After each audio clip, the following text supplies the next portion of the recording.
Olá, turma do nono ano, tudo bem com vocês? Bom, professor Wesley aqui, na matéria de ciências.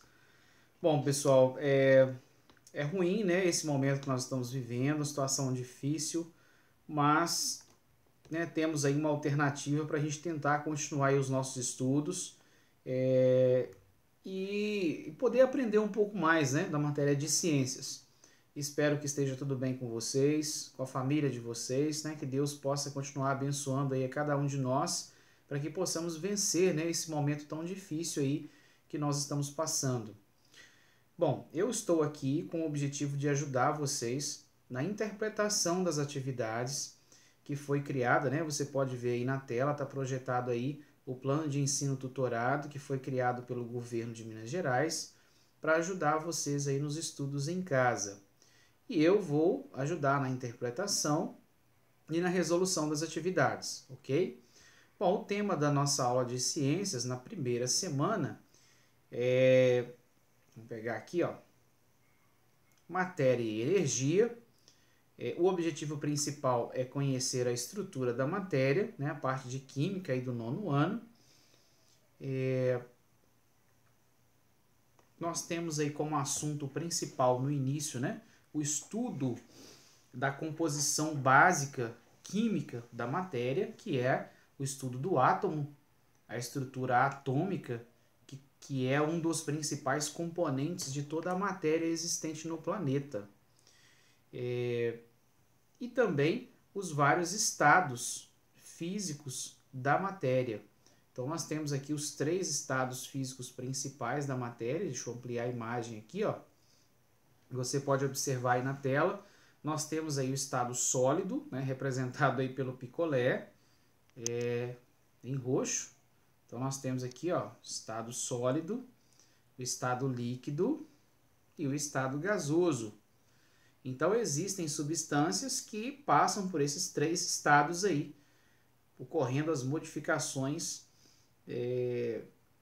no seu formato, na sua estrutura química, no seu aspecto, às vezes na sua função, né? Vamos citar como exemplo a água. A água, no estado sólido, a gente consegue ver, né, o formato aí, formato de gelo. Geralmente o formato mais comum é o formato hexagonal. A gente vê quadrados, bloquinhos quadrados, né? Mas a estrutura química é um formato hexagonal. A estrutura líquida, a água, ela tem um comportamento diferente do estado sólido, até mesmo dentro do recipiente, né? O estado gasoso também, as moléculas elas se expandem e aí a movimentação também é diferente do líquido e diferente do sólido. Então são os 3 estados principais da matéria, os estados físicos da matéria, sólido, líquido e gasoso. Aqui embaixo nós temos as mudanças desse estado físico, em vários processos aí. Então, ó, observa comigo aí na tela, deixa eu ampliar aqui, só um minutinho, deixa eu ampliar a imagem para você observar e acompanhar comigo aí na tela, olha, de forma bem nítida aí para você. Bom, quando a substância ela passa do estado sólido para o líquido, nós chamamos de fusão. Deixa eu trocar aqui a cor. Vou colocar aqui um verdinho, né, para destacar mais aqui, quando eu estiver falando. Então, fusão, quando sai do sólido para o líquido. Então, se a gente pegar, por exemplo, uma barra de ouro e for derreter essa barra de ouro, ela vai sair do sólido e vai para o líquido. Então, nós dizemos o seguinte, vamos fundir o ouro, por isso que fala fusão, né? Fundir o ouro, fundição. A matéria sai do estado sólido e vai para o líquido. Quando... Deixa eu só voltar aqui, organizar aqui a tela. Bom, quando a matéria sai do líquido e vai para o gasoso, nós chamamos de vaporização. Por que vaporização? Porque vai formar vapor, né? O líquido transforma-se num tipo de vapor, vaporização. Nós temos como exemplo o líquido transformando em vapor quando a água, por exemplo, está fervendo, né? A gente coloca lá uma água para ferver, para fazer um café ou preparar um outro tipo de alimento. E aí aquele vaporzinho subindo Este exemplo aí é um exemplo de vaporização. Se você deixar a água por muito tempo ali no fogo, o que vai acontecer? Ela vai secar. Então, é o processo de vaporização. Agora, quando essa transformação, por exemplo, uma substância, ela sai direto do sólido e vai para o gasoso, ó, é chamado de sublimação. Então, isso aqui acontece muito nas estamparias, fábricas de camisa. Aí, às vezes, fazem uma logomarca estampada aqui, ó, um desenho, uma imagem. Aí, a máquina pega a tinta, que é sólida, e ao aquecer, ela passa direto do sólido para o gás e ela vai impregnar no tecido, formando o desenho ou a imagem, geralmente em 3D. Fica bem bacana aí o processo de sublimação. Quando a substância sai, por exemplo, do gasoso e vai para líquido, nós temos a condensação. Um exemplo disso aqui é quando acontece a formação das nuvens, né, para formar a chuva. O vapor de água vai subindo e vai formando as nuvens.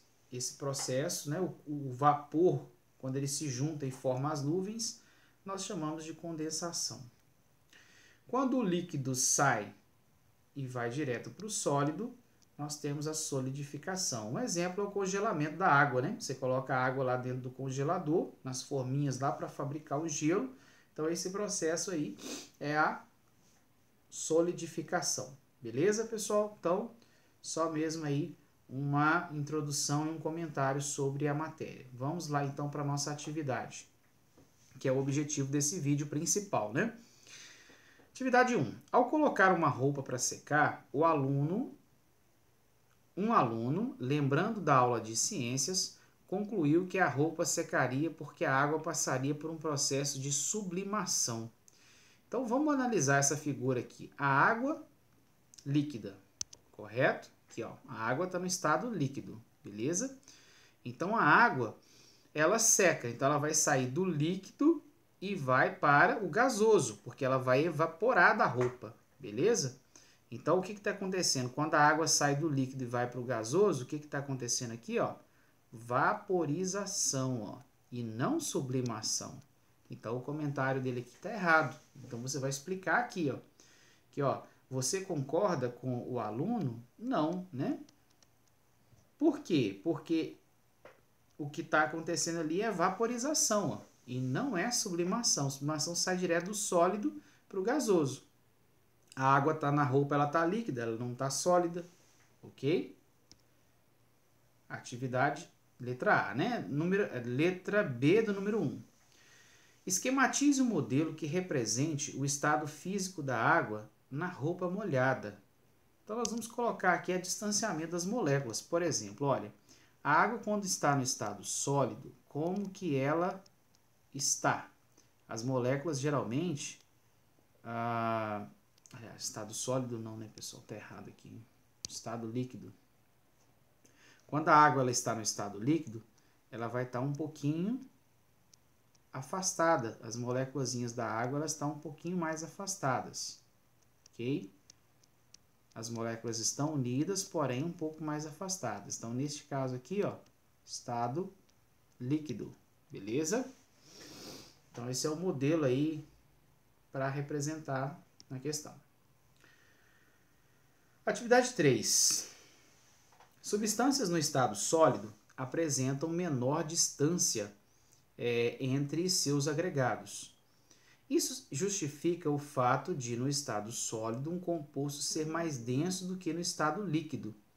Considerando as informações do enunciado, formule uma hipótese que explique por que o gelo flutua quando colocada em água líquida.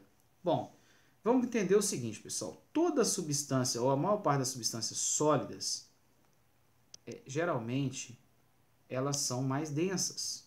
Então, as partículas vão ficar mais juntas, ó, bem unidas mesmo. Quanto mais unidas as partículas de qualquer matéria, maior é a densidade. Então, isso aqui é mais denso do que, por exemplo, isso aqui, ó. Isso aqui, ó, é menos denso, ok? Concordam com isso aí? Aqui é mais denso, que está mais juntinho, as moléculas aqui está mais mais espalhado, então menos denso, beleza? Então, geralmente isso aqui, ó, quando a substância é sólida, tá mais junta. Aqui geralmente é quando é líquido ou gasoso, ó, fica mais separado, ok? Então, veja bem, no caso do gelo, quando a água sai do líquido, ela deveria acontecer isso aqui com ela. Ela sai do líquido e vai para o sólido. Só que com o gelo acontece um pouquinho diferente. Veja bem, quando eu tenho, vamos prestar atenção no seguinte, olha, quando eu tenho uma substância menos densa, a tendência dela é flutuar. Quando a substância é mais densa, ela afunda. Então vamos dar um exemplo. Se eu pegar uma pedra e colocar num copo com água, o que vai acontecer com essa pedra? Ela vai afundar. Por que a pedra afunda? Vamos supor que a pedra, olha só, ela é mais densa do que a água. Pedra e aqui água. Então o que vai acontecer? Isso aqui é mais pesado, vai afundar. No caso do gelo, também deveria agir igual a pedra na água, mas não vai agir por quê? Porque quando o gelo é formado, as moléculas elas vão se unindo e elas vão adquirir um formato hexagonal, aí fica um espaço vazio. E isso faz com que o gelo fique menos denso, ó, mesmo ele sendo sólido, tá? Então a forma com que as moléculas de gelo, de água se arranjam no gelo vai deixar espaços vazios. Aí o gelo fica menos denso. Aí quando a gente coloca ele na água líquida, água pura, o gelo vai flutuar. Agora, interessante, se você colocar o gelo numa bebida alcoólica, ele afunda. Por quê? Porque ele fica mais denso do que a bebida alcoólica. A bebida alcoólica fica menos densa, aí o gelo afunda. Beleza? Então, olha, considerando as informações denunciadas, formule uma hipótese que explique por que o gelo flutua quando colocado na água líquida. Por que ele flutua, então? Porque ele é menos denso do que a água. Essa é a hipótese. Quando a estrutura do gelo é formada, fica espaços vazios, ó. Por isso ele é menos denso que a água. Aí ele flutua. Ok, pessoal? Então, atividade 3. Vamos ver aqui na atividade 3 a tirinha aqui, ó. O cachorro olhando o bloco de gelo sólido, depois na segunda imagem, né? Na primeira imagem aqui, ó, olhando o bloco de gelo sólido, na segunda imagem o bloco de gelo derreteu, virou líquido, e na terceira imagem ele está evaporando, virou vapor. O que nós podemos observar com isso? Ó, quais estados físicos da água estão representados na tirinha? Então, simples, né? Ó, sólido, líquido e gasoso. O 3, né? Então, isso aí é a letra A. Ok, pessoal? Letra B. Por que o cão da tirinha fala caso de personalidade tripla, né? Nessa partezinha aqui, ó, da tirinha, ó. Seu caso de personalidade tripla é realmente muito sério. Por que personalidade tripla, pessoal? Porque ele passa por 3 estados físicos. Por isso, personalidade tripla. Ok? Bom, então é isso aí. Esse primeiro vídeo é bem curto, né? Comentário aí da matéria de Química, 9º ano, corrigindo aí as 3 questões, beleza? Até o próximo vídeo aí, referente à segunda semana. Até mais, pessoal.